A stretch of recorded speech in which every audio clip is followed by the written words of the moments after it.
Hello everyone. Today I'm going to start a mini series regarding synastry, and we're going to take a couple of points about the feminine and masculine roles. And I actually prepared PowerPoints about the feminine and masculine archetypes. So that is going to follow, and then we are going to look at it from another angle. So it's going to be at least 4 different videos on the same issue. And the title, which is about, relationship issues, or as you like it, or it's not going to be any better.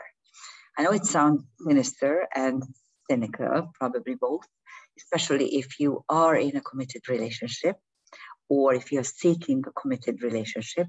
I'm an old bag, so I do have some insight into the matter. I actually got married at the age of 18, lived with my husband, the father of my children, for 26 years. Then after a year or a year and a half sabbatical leave, let's put it this way, I ended up having another long-term relationship, which lasted for 13 years. After which my partner died. So I do have 2 long-term relationships in my pocket, so to speak. The second one wasn't really fully committed because we didn't get married and we didn't have any children.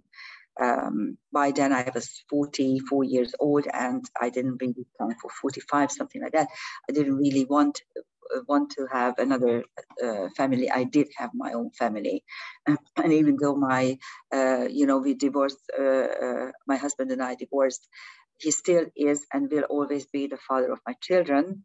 And the fact that I could no longer live with him and we simply separated according to our different goals, life goals, didn't mean that I don't honor him and trust him. So he did have a second marriage and a third child, who is a brilliant little 11-year-old boy. So actually his life turned out quite well. And in my second relationship, long-term relationship, we did share some mystical experiences as well as a joint hobby, so to speak, to uncover anything that is transcendental. He was a healer and a parapsychologist, and I'm a karmic astrologer, so that matched quite well.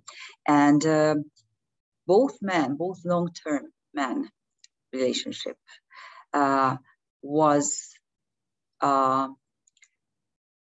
actually possible because we had the same life goals. We thought about the main issues of life. We in Hungarians say that in order to live with someone, you need to think the same way about life, God, family, and nation.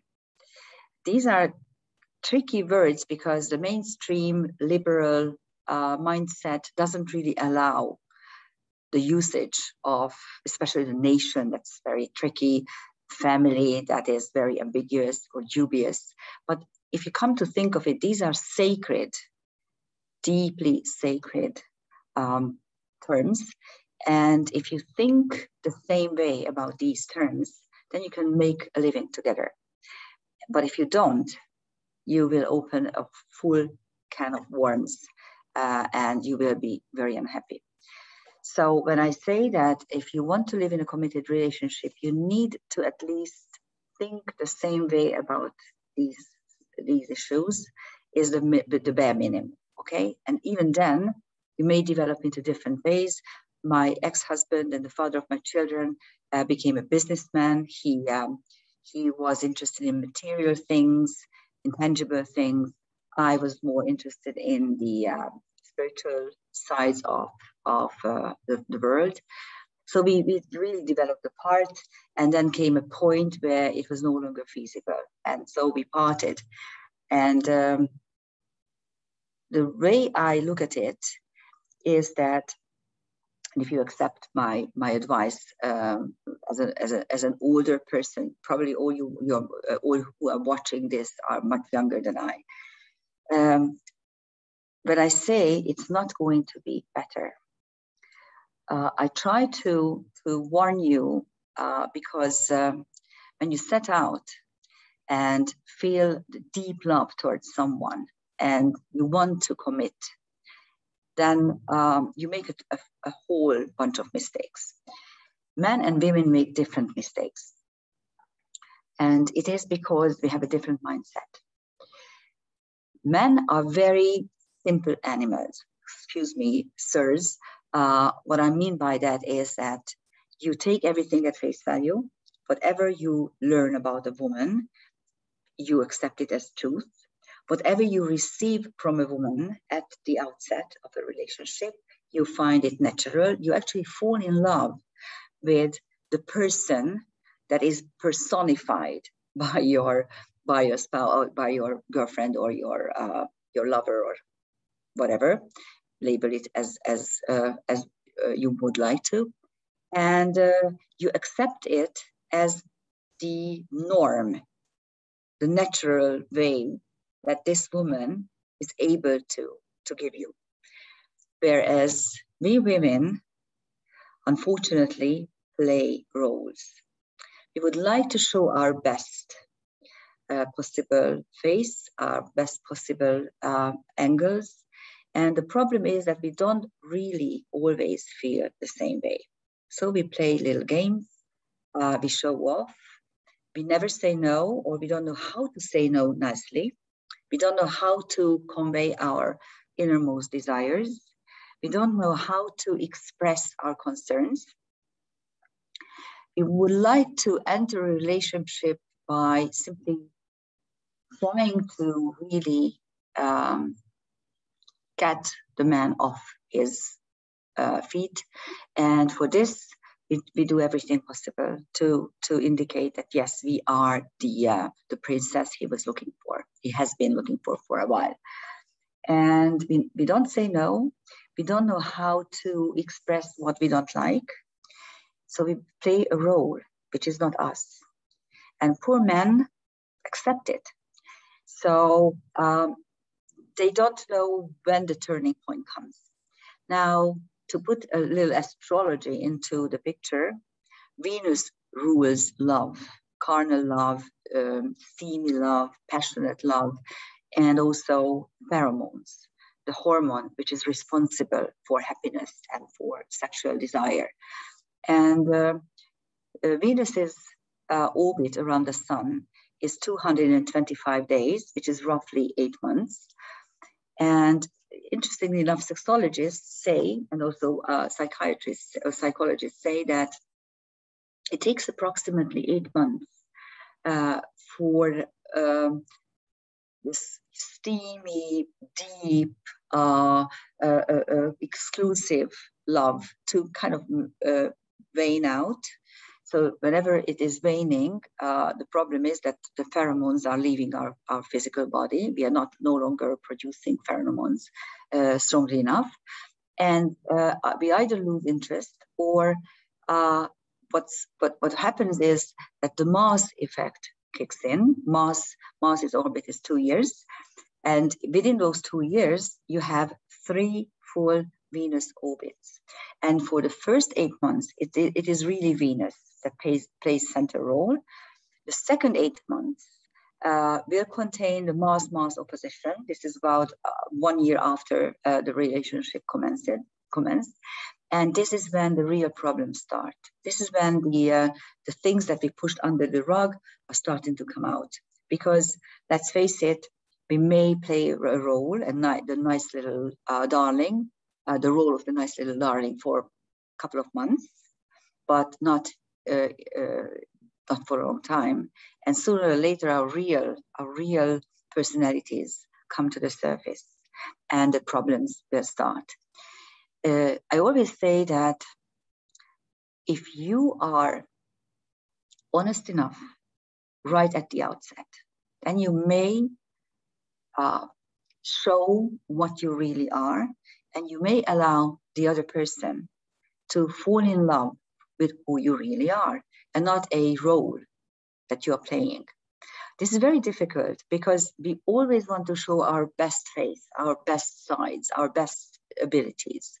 It's very, very difficult to actually be completely honest and not fall under the other, on the other side of the horse, so to speak, when we become, really quarrelsome,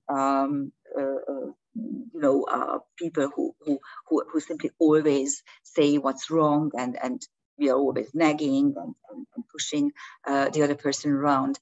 But there should be a balance. So if you start with a nice behavior, telling right from the start what you don't like, then it's an honest relationship. But even then, it may turn out that you are not really compatible. But it's much better to realize this at the outset than enter a relationship with big hopes, playing a role which you're not, actually showing a face that you're not, and then the whole thing collapses, and then of course, everyone is hurt. In my office, many times women are crying like, oh, I really put so much into this relationship and I don't understand why he is doing this and why he's doing that. And I always ask, did you start doing this now, after a year or so, or 2 years? No, he always did this. And I always ask, so why didn't you ask him not to? Listen, the answer is always invariably, oh, I was hoping that he realized that it bothers me. Oh, really? How did you tell him? So how would anyone realize that you do something that I don't like, okay, and actually it pisses me off, or actually it really bothers me, if you never tell the other person that this is what bothers me? So we really kind of, okay, it's a strong word, but we are lying to the other person. We women, it's really all across the board. Everyone is trying to show this nice feminine smiley side, and especially the older ones. I'm not sure the younger girls are still doing it. My generation certainly did. We still wanted to get married and wanted to have a real family. We still wanted and needed children. This has been kind of ruined for the next generation. They no longer believe in children, and they no longer believe in commitment. But if you enter this without the commitment, it's not going to happen. There's another point I would like to stress, that if you wanted a committed relationship right from the start, and you put energy and effort into it, you got married, you had children, and then you didn't work on that relationship, it's going to flat out, it's going to die. And then, of course, you get a divorce. It's very easy nowadays to get a divorce, much easier than 100 years ago, even 50 years ago. And then you put a lot of energy and effort into a second or third relationship. And if you had put the same amount of energy into your marriage, you might even have been able to resolve it. Not quite sure, but yes, usually. And when I say it's not going to be better, because that's the title, don't believe it's going to be better. What I meant by this is that if you get into a relationship with high hopes, but you don't really do your homework, you don't get to know the other person, you don't realize his or her true needs, you don't put energy and effort into the life together, to develop new life goals, to actually make those compatible, or to learn from each other, it's not going to be better. What I meant by it's not going to be any better means that if you don't change your ways accordingly, if you don't evolve yourself, then it's not going to happen. And let's talk about evolution for a while, because there are two ways to evolve for human beings. One is an inner development, and the other one is an outer development. Outer development is usually triggered by relationships, friendships, co-workers, groups, associations, the outside world. What it means is you're getting into an environment, and then you try to adapt to your surroundings, to your co-workers, to a new family, to a new school. You pay attention to the dynamics of the people over there, and you try to pick up new stuff through them if you agree. If you don't, of course, then you leave them there.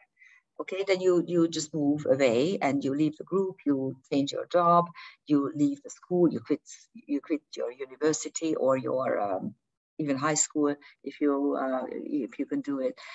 Later on, you can leave your family behind. You can start a new family. There are many, many potentials. We are much freer than even people even 50 years ago. So you have a choice, and you can actually constantly evolve by paying attention to your surroundings, to the people around you, and putting energy and effort into understanding them and adjusting yourself to them. That is exactly what you're doing, by the way, in a committed relationship, but that is just a one-on-one pattern, so to speak, and not multi-level or multi-functional pattern, whereas that's what you have at a university or at a workplace. This is the outward conditioning that you're getting. And the inner conditioning or inner development or inner evolution is usually done by yourself, where you stay at home, read, watch YouTube videos, think about stuff a lot. Those people usually write diaries. They usually note or jot down their dreams. They analyze their dreams. They analyze their deeds daily. They confront themselves and they try to better themselves.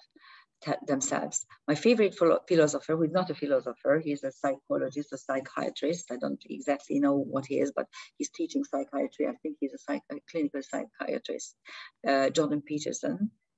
In his books, suggests that all you need to do is just better yourself gradually. Try to do something different every week. Put your room in order, as I usually say. Yeah, clean your surroundings. Okay, use the energy of Hygeia, the asteroid, the 10th asteroid, which is the asteroid of sacred spaces, and try to better yourself slowly. Change stuff that you don't like in yourself. Try to take care of your physical body and try to take care of your surroundings. If you live consciously, there is a very nice evolutionary potential in a solitary life as well. And you can use both.